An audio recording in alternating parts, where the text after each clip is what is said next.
സുഗമോദേവി സീരിയലിൻ്റെ പുതിയൊരു എപ്പിസോഡിൻ്റെ പ്രമുഖ വിശേഷങ്ങളിലേക്ക് എല്ലാവർക്കും സ്വാഗതം. അങ്ങനെ നമ്മളുടെ ഇസബല്ലയും പ്രഭാവതിയും തമ്മിൽ സംസാരിച്ച് നിൽക്കുന്ന സമയത്താണ് ദേവിക അങ്ങോട്ട് വരുന്നത്.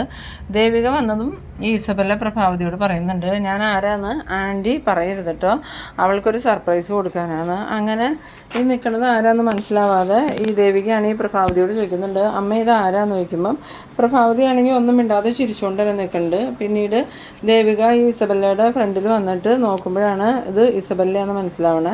എന്നിട്ട് നിനക്ക് എന്നെ മനസ്സിലായില്ലേ എന്ന് ചോദിക്കുമ്പോൾ ഇസബല്ല എന്ന് പറയുന്നു. ആ സമയത്ത് ഇസബല്ല പറയുന്നുണ്ട്, ഇത്രയും വർഷങ്ങൾക്ക് ശേഷം നിനക്ക് എന്നെ ഓർമ്മയുണ്ടായല്ലോ, അത് തന്നെ മഹാഭാഗ്യം. എന്തായാലും ഞാൻ നിനക്കൊരു സർപ്രൈസ് തരാനായിട്ട് വന്നതാണ്. ആ സമയത്ത് ദേവിക ചോദിക്കുന്നുണ്ട്, ഇപ്പോൾ ഇസബല്ല എന്താ ചെയ്യണേ, ഇവിടെ ഉണ്ടായിരുന്നു എന്ന് ചോദിക്കുമ്പം പിന്നെ ഞാനിപ്പോൾ കുറച്ച് ദിവസമായി വന്നിട്ട് എന്തായാലും നന്ദനെയും കെവിനെയും ഞാൻ കണ്ടിരുന്നു, ഇനി നേരിട്ട് ഇവിടെ വന്ന ആൻറ്റിയെയും ദേവികയും കാണാമെന്ന് വിചാരിച്ചാൽ ഞാൻ വന്നേ, നന്ദൻ എന്ത് ചെയ്യുന്നു ചോദിക്കണം. ആ സമയത്ത് ദേവിക പറയുന്നുണ്ട്, നന്ദൻ പുറത്ത് പോയേക്കാം, എന്തായാലും നന്ദനോടൊന്ന് വരാൻ പറ, ഞാനിവിടെ വന്നിട്ടുണ്ടെന്ന് പറഞ്ഞാൽ നന്ദൻ എന്തായാലും ഓടി വരും, ആ കാര്യത്തിൽ എനിക്കൊരു സംശയമില്ലാന്ന്. ആ സമയത്താണെങ്കിൽ ദേവികയ്ക്ക് ഇങ്ങനെ ആകെ കൺഫ്യൂഷൻ ആവുന്നുണ്ട് ഈസബല്ലയുടെ സംസാരവും പെരുമാറ്റവും ഒക്കെ കാണുമ്പോൾ. എന്നാലും ദേവിക ഫോണെടുത്ത് നന്ദനെ വിളിക്കുന്നുണ്ട്. അങ്ങനെ നന്ദനും കെവിനും സംസാരിച്ച് നിൽക്കുന്ന സമയത്താണ് ദേവികയുടെ കോൾ വരുന്നത്. ആ സമയത്ത് നന്ദൻ കെവിനോട് പറയുന്നുണ്ട്, ദേവിയല്ലോ വിളിക്കണേന്ന്, നീ കോൾ എടുത്ത് നോക്കടാന്നും പറഞ്ഞുകൊണ്ട് നന്ദൻ കോൾ അറ്റൻഡ് ചെയ്തതും എന്താ ദേവി എന്ന് ചോദിക്കുമ്പം നന്ദു ഇപ്പോൾ എവിടെയാണ്, നന്ദുവിന് വീട് വരെ ഒന്ന് വരാൻ പറ്റുമോ എന്ന് ചോദിക്കണം. ആ സമയത്ത് നന്ദൻ പറയുന്നുണ്ട്, എന്താ വിശേഷിച്ച് എന്തെങ്കിലും പ്രത്യേകത ഉണ്ടോ എന്ന് ചോദിക്കുമ്പം നന്ദുവിനെ കാണാനായിട്ട് ഒരാൾ വന്നിട്ടുണ്ട്, ആരാന്ന് ചോദിക്കണം. ആ സമയത്ത് അയാളുടെ പേര് ഞാൻ പറഞ്ഞിട്ടുണ്ടെങ്കിൽ നന്ദു ആ സമയം തന്നെ ഇങ്ങോട്ട് ഓടി വരും, അതുകൊണ്ട് ഞാനിപ്പോൾ പേരൊന്നും പറയണില്ല, അത് സർപ്രൈസ് ആയിട്ടിരിക്കട്ടെ, നന്ദു എത്രയും പെട്ടെന്ന് വീട്ടിലോട്ട് എത്താൻ നോക്കുന്നു. ആ സമയത്ത് ശരി ദേവി എന്നും പറഞ്ഞുകൊണ്ട് നന്ദൻ ഫോൺ കട്ട് ചെയ്തിട്ട് ഈ കെവിനോട് കാര്യം പറയുന്നുണ്ട്. ആ സമയത്ത് കെവിൻ ചോദിക്കുന്നുണ്ട്, ആരാടാ വീട്ടിൽ വന്നേക്കണേന്ന് ചോദിക്കുമ്പം അത് ദേവി പറഞ്ഞില്ല, സർപ്രൈസാന്നാ പറഞ്ഞ്, എന്തായാലും നീ വരുന്നുണ്ടോ എന്ന് ചോദിക്കണു. ആ സമയം കെവിൻ പറയുന്നുണ്ട്, ഇല്ലടാ ഞാൻ വരുന്നില്ല, എനിക്കൊരു സ്ഥലം വരെ അത്യാവശ്യമായിട്ട് പോകണം, അതുകൊണ്ട് നീ പോയിക്കോ എന്ന് പറയണു. അങ്ങനെ നന്ദനാണെങ്കിൽ കെവിനോട് യാത്ര പറഞ്ഞ് വീട്ടിലോട്ട് പോകുന്നുണ്ട്. പിന്നീട് കാണിക്കുന്നത് നമ്മളുടെ ഭാർഗവീനെയാണ്. ഭാർഗവി ആണെങ്കിൽ ഗൗരിയെ കാണാഞ്ഞിട്ട് ഇങ്ങനെ ആകെ ഇങ്ങനെ ഓരോന്ന് ആലോചിച്ചിരിക്കുകയാണ്. ആ സമയത്ത് ഗൗരി ഓട്ടോയിൽ വന്നിറങ്ങണ കാണുന്നുണ്ട്. എന്നിട്ട് ഗൗരിയുടെ മുഖത്തേക്ക് നോക്കുമ്പോൾ തന്നെ ഭാർഗവിക്ക് മനസ്സിലാവുന്നുണ്ട് എന്തോ അത്ര സന്തോഷമല്ലാത്ത കാര്യം നടന്നിട്ടുണ്ടല്ലോ എന്ന്.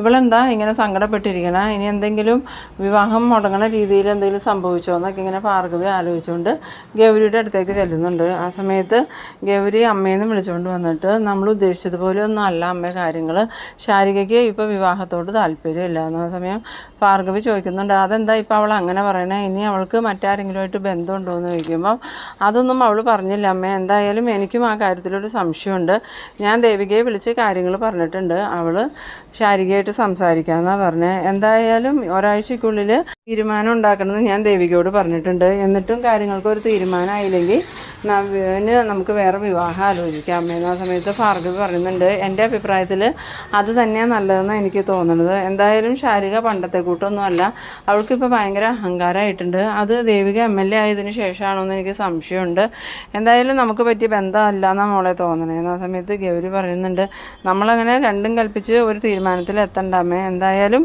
ശാരികയായിട്ട് ദേവിക സംസാരിക്കട്ടെ, എന്നിട്ട് ശാരികയുടെ അഭിപ്രായം എന്താണെന്ന് പറഞ്ഞിട്ട് നമുക്ക് അതനുസരിച്ച് മുന്നോട്ട് നീങ്ങാം, അതല്ലേ നല്ലതെന്ന്. പിന്നീട് കാണിക്കുന്നത് നമ്മുടെ പ്രഭാവതിയും ഇസബല്ലയും തമ്മിൽ ഭയങ്കര ക്ലോസ് ആയിട്ടിരുന്ന് സംസാരിക്കുന്ന സമയത്ത് ദേവിക ഇങ്ങനെ മനസ്സിൽ വിചാരിക്കുന്നുണ്ട്, ഇസബല്ലയെ അമ്മ അറിയ പോലുമില്ല, പിന്നെ ഇവർ ഇത്ര അടുപ്പത്തിലായ എങ്ങനെയാണ്, ഇതിൻ്റെ പിന്നിൽ എന്തോ ഒരു രഹസ്യം ഉണ്ടെന്ന് തോന്നുന്നു, അല്ലെങ്കിൽ ഇസബല്ല ഇങ്ങനെ അമ്മയായിട്ട് സംസാരിക്കില്ലല്ലോ, എന്തായാലും അതെന്താണെന്ന് കണ്ടുപിടിക്കണം എന്നൊക്കെ ഇങ്ങനെ മനസ്സിൽ വിചാരിച്ചുകൊണ്ട് നിൽക്കുന്നുണ്ട്. ആ സമയത്ത് ഇസബല്ല പറയുന്നുണ്ട്, ദേവിക നീ എന്താ അവിടെ നിൽക്കണം, ഇവിടെ വന്നിരിക്കുക, ഞങ്ങൾ സംസാരിക്കണം കണ്ടില്ലേ, ഇല്ല ബെല്ല നന്ദു വരട്ടെ, നന്ദു വന്നിട്ട് നമുക്ക് എല്ലാവർക്കും ഇരുന്ന് സംസാരിക്കാമെന്ന് പറയുമ്പം അവൻ വന്നോളും, അതിനെന്താ നീ ഇവിടെ ഇരുന്ന് സംസാരിക്കുന്നു പറഞ്ഞ് ദേവികയെ പിടിച്ച് അവിടെ ഇരുത്തുന്നുണ്ട്.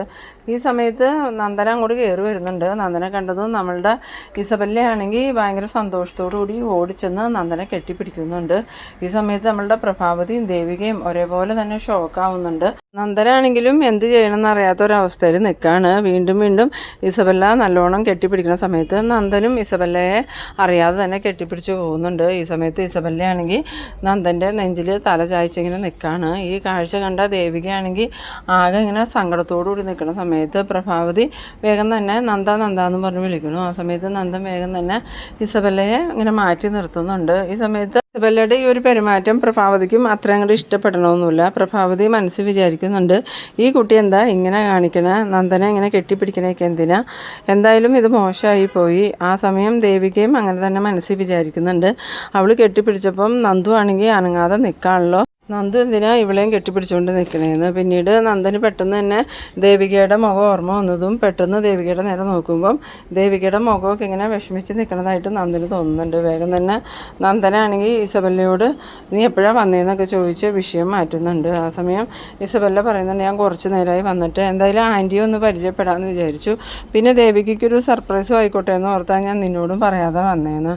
എന്തായാലും നീ വന്നത് നന്നായി, അമ്മയ്ക്ക് നിന്നെ പരിചയപ്പെടാൻ പറ്റിയല്ലോ. ആ സമയത്ത് പ്രഭാവതി പറയുന്നുണ്ട്, ഞാനത് മോളോട് പറയുമായിരുന്നു, മോള് വന്നതുകൊണ്ട് എനിക്ക് മോളെ പരിചയപ്പെടാൻ പറ്റിയല്ലോ, എന്തായാലും ഇനി നമുക്കൊപ്പം മോളും ഉണ്ടാവുമെന്നാണ് പറഞ്ഞിരുന്നു. ആ സമയത്ത് ദേവികയാണെങ്കിൽ ആകെ കൺഫ്യൂഷനിലാവുന്നുണ്ട്. പിന്നീട് കാണിക്കുന്നത് നമ്മളുടെ ഗിരീഷിൻ്റെ വീടാണ്. രജനി ഇങ്ങനെ മുൻവശത്ത് നിൽക്കുന്ന സമയത്ത് ഒരാൾ കൊണ്ടുവന്ന് രജനിയുടെ അതിലേക്ക് ഒരു കവർ കൊടുക്കുന്നുണ്ട്. ആ കവർ വാങ്ങിയിട്ട് രജനി ഇത് എന്താണെന്ന് ചോദിക്കുമ്പം അതൊരു ലെറ്ററാണ്, ഇവിടെ തരാൻ പറഞ്ഞ് തന്നു വിട്ടതാണ്, എന്തായാലും ഗിരീഷൻ സാറ് വരുമ്പോൾ കൊടുത്തേരേന്ന് പറയുന്നു. അങ്ങനെ അയാൾ പോയി കഴിഞ്ഞതും രജനിയാണെങ്കിൽ വേഗം തന്നെ ഗിരിയുടെ അമ്മയുടെ അടുത്ത് എന്നിട്ട് പറയുന്നുണ്ട്, അമ്മേ ഗിരിക്കാന്നും പറഞ്ഞ ഒരാൾ ഇവിടെ ഒരു ലെറ്റർ കൊണ്ടുവന്ന് തന്നിട്ടുണ്ട്, എന്താണെന്നറിയില്ല, അതൊന്ന് പൊട്ടിച്ച് നോക്കിയാൽ മോളേന്ന് പറയണു. അങ്ങനെ നമ്മളുടെ രജനിയാണെങ്കിൽ ആ ലെറ്റർ പൊട്ടിച്ച് വായിക്കുമ്പം അതിനകത്ത് എഴുതിയിരിക്കുന്നത് ഗിരിനെ കൊല്ലുമെന്ന് തന്നെയാണ്. പ്ലാന്റിനെതിരെ സമരം നടത്തിയിട്ടുണ്ടെങ്കിൽ പിന്നെ ഗിരിയെ ജീവിച്ചിരിക്കാൻ അനുവദിക്കില്ല എന്നുള്ള ഒരു ഭീഷണി കത്താണത്. അത് വായിച്ചതും രജനിയാണെങ്കിൽ ആകെ ഭയക്കുന്നുണ്ട്. അതുപോലെ തന്നെ ഗിരിയുടെ അമ്മയ്ക്കും നല്ല പേടിയാവുന്നുണ്ട്. ഗിരിയുടെ അമ്മ പറയുന്നുണ്ട്, ഇതെന്തൊക്കെയാണ് മോളെ, ഇങ്ങനെ പരസ്യമായിട്ടൊക്കെ ആരെങ്കിലും ഭീഷണി കത്ത് അയക്കുമെന്ന് ചോദിക്കുമ്പോൾ ഒന്നും അറിയില്ല അമ്മേ, അന്ന് ഒരാൾ വന്നിരുന്നില്ലേ ഗിരിയെ സ്വാധീനിക്കാൻ വേണ്ടിയിട്ട്, അന്ന് അയാൾ പറഞ്ഞതൊന്നും ഗിരി അംഗീകരിച്ചില്ലല്ലോ, ഇനി അതുകൊണ്ട് അയാളായിരിക്കുമോ ഈ ലെറ്റർ എഴുതിയേക്കണേന്ന്. ആ സമയത്ത് ഗിരിയുടെ അമ്മ പറയുന്നുണ്ട്, എന്നാൽ അയാൾക്ക് ഗിരിയുടെ കയ്യിൽ കണക്കിന് കിട്ടും, എന്തായാലും ഗിരി ഈ ലെറ്റർ കണ്ട് പേടിക്കുമെന്നൊന്നും എനിക്ക് തോന്നണില്ല എന്ന്. ആ സമയത്ത് രജനി പറയുന്നുണ്ട്, ജനിക്കാൻ പോകുന്ന കുഞ്ഞിന് അച്ഛൻ വേണമെന്നുണ്ടെങ്കിൽ ഗിരിയെ ഇതിൽ നിന്നും പിന്തിരിപ്പിക്കണമെന്ന് തന്നെ എഴുതിയേക്കണേ അമ്മ, ഇനി അവർ ഗിരി എന്തെങ്കിലും ചെയ്യുമെന്ന് ചോദിക്കുമ്പം അതൊന്നും ഓർത്ത് മോള് പേടിക്കണ്ട, എന്തായാലും ഞാനിതൊന്ന് അച്ഛനെ വിളിച്ച് പറയട്ടെ എന്നും പറഞ്ഞ് രജനി വേഗം തന്നെ ഫോണെടുത്ത് സിദ്ധാർത്ഥനെ വിളിക്കുന്നുണ്ട്. ആദ്യമൊന്നും വിളിക്കുമ്പോൾ സിദ്ധാർത്ഥൻ കോൾ അറ്റൻഡ് ചെയ്യുന്നില്ല. പിന്നീട് 2-3 പ്രാവശ്യം വിളിച്ചു കഴിയുമ്പോൾ ഇവളെന്തിനാ ഇങ്ങനെ വിളിച്ചുകൊണ്ടേ ഇരിക്കണേ, ഇനി എന്തെങ്കിലും അത്യാവശ്യമായിട്ട് വിളിക്കണേ ആയിരിക്കുമോ എന്നിങ്ങനെ സംശയിച്ചുകൊണ്ട് സിദ്ധാർത്ഥൻ കോൾ അറ്റൻഡ് ചെയ്യുന്നുണ്ട്. സിദ്ധാർത്ഥൻ ഹലോ എന്ന് ചോദിച്ചതും രജനി അച്ഛനെന്താ ഇത്ര നേരം വിളിച്ചിട്ട് ഫോൺ എടുക്കാണ്ടിരുന്നതെന്ന് ചോദിച്ച് സിദ്ധാർത്ഥനോട് ഇങ്ങനെ ദേഷ്യപ്പെടുന്ന സമയത്ത് സിദ്ധാർത്ഥൻ ചോദിക്കുന്നുണ്ട്, നീ ഇപ്പോൾ വിളിച്ചെന്തിനാ, ഞാനിവിടെ തിരക്കില്ല, അതുകൊണ്ടാണ് ഫോൺ എടുക്കാതിരുന്നത്, ഫോൺ എടുക്കാണ്ടിരിക്കുമ്പോൾ തിരക്കില്ലാന്ന് അറിയാൻ പാടില്ലെന്ന് ചോദിക്കുമ്പോൾ എനിക്ക് അർജൻറ്റായിട്ടൊരു കാര്യം അച്ഛനോട് പറയാനുണ്ട്, അതിന് വേണ്ടിയിട്ടാണ് ഞാൻ വിളിച്ചത്, അച്ഛനൊന്ന് വീട് വരെ വരാമോ എന്ന് ചോദിക്കണം. ആ സമയത്ത് സിദ്ധാർത്ഥൻ ചോദിക്കുന്നുണ്ട്, എന്താ അവിടെ വിശേഷം, ഞാനിപ്പോൾ എന്തിനാ അങ്ങോട്ട് വന്നെ, അവിടെ ഗിരീഷിനില്ലേന്ന് ചോദിക്കുമ്പം ഗിരി ഇവിടെ ഇല്ല അച്ഛാ, എനിക്ക് അച്ഛനോട് അത്യാവശ്യമായിട്ടൊരു കാര്യം പറയാനുണ്ട്, അച്ഛൻ എത്രയും പെട്ടെന്ന് ഗിരിയുടെ വീട്ടിലേക്കൊന്ന് വന്നെന്ന്. ആ സമയത്ത് സിദ്ധാർത്ഥൻ ചോദിക്കുന്നുണ്ട്, അത്രയ്ക്കും അത്യാവശ്യമാണോന്ന് ചോദിക്കുമ്പോൾ അതെ അച്ഛൻ, അത്രയ്ക്കും അത്യാവശ്യമായതുകൊണ്ടാണ് ഞാൻ അച്ഛനെ ഇങ്ങോട്ട് വിളിച്ച, പെട്ടെന്ന് തന്നെ അച്ഛൻ വീട്ടിലേക്ക് വന്നേന്നും പറഞ്ഞുകൊണ്ട് രജനി ഫോൺ കട്ട് ചെയ്യുന്നുണ്ട്. ഈ സമയത്ത് സിദ്ധാർത്ഥൻ വിചാരിക്കുന്നുണ്ട്, ഇവളിപ്പോൾ എന്തിനായിരിക്കുമോ അത്യാവശ്യമായിട്ട് എന്നോട് ചെല്ലാൻ പറഞ്ഞ്, ഇനി അവിടെ എന്തെങ്കിലും പ്രശ്നം ഉണ്ടാകുമോ, അങ്ങനെ പ്രശ്നം ഉണ്ടാക്കണവരൊന്നും അല്ലല്ലോ ഗിരിയും ഗിരിയുടെ അമ്മയും, ഇനി എന്തായിരിക്കുമോ കാര്യം എന്നൊക്കെ ഓർത്തിങ്ങനെ ടെൻഷൻ അടിച്ചിരിക്കുന്നുണ്ട്. പിന്നീട് കാണിക്കുന്നത് നമ്മളുടെ ഇസബെല്ലയാണെങ്കിൽ നന്ദനോടും ദേവികയോടൊക്കെ യാത്ര പറഞ്ഞ് പോകാനൊരുങ്ങുന്ന സമയത്ത് പ്രഭാവതി അന്ന് സ്നേഹത്തോടുകൂടി ഇസബെല്ലയെ കെട്ടിപ്പിടിച്ചിട്ട് മോളെൻ്റെ മാനം കാത്തു, എന്തായാലും മോള് വന്നതുകൊണ്ടാണ് ഞങ്ങളുടെ കുടുംബം രക്ഷപ്പെട്ടതെന്നൊക്കെ ഇങ്ങനെ പറയുന്നുണ്ട്. ഈ സമയത്ത് ഇതൊക്കെ കേട്ട ദേവികയ്ക്കാണെങ്കിൽ ആകെ കൺഫ്യൂഷൻ ആവുന്നുണ്ട്.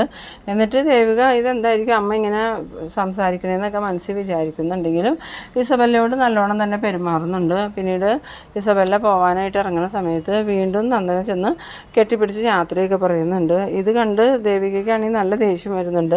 ഇസബെല്ല പോയി കഴിഞ്ഞതും ദേവിക നന്ദനോട് വന്ന് ചോദിക്കുന്നുണ്ട്, എന്തിനാ നന്ദു ആ ബെല്ല നന്ദുവിനെ കെട്ടിപ്പിടിച്ചതെന്ന്. ആ സമയത്ത് അതവൾ ഇഷ്ടം കൊണ്ടും സ്നേഹം കൊണ്ടും സന്തോഷം കൊണ്ടൊക്കെ കെട്ടിപ്പിടിച്ചതല്ല, അതിനെന്താ ദേവി പ്രശ്നം എന്ന് ചോദിക്കുമ്പോൾ അത് ശരി, അന്ന് ഋഷിനെ എന്നെയും അമ്പലത്തിൽ വെച്ച് കണ്ടപ്പം നന്ദു ഇങ്ങനെയൊന്നും ചിന്തിച്ചില്ലല്ലോ, ഋഷിയെ അന്ന് എത്രമാത്രം നന്ദു ഉപദ്രവിച്ചു എന്ന്. അത് കേട്ടതും നന്ദനാണെങ്കിൽ ഇങ്ങനെ തലകുനിച്ച് നിൽക്കുന്നുണ്ട്. പിന്നീട് കാണിക്കുന്നത് നമ്മളുടെ സിദ്ധാർത്ഥനാണെങ്കിൽ ഗിരീഷിൻ്റെ വീട്ടിലേക്ക് ചെല്ലുന്ന സമയത്ത് രജനി ആ ലെറ്ററുമായിട്ട് വേഗം തന്നെ സിദ്ധാർത്ഥനെ കണ്ടതും സിദ്ധാർത്ഥൻ്റെ അടുത്തേക്ക് ചെല്ലുന്നുണ്ട്.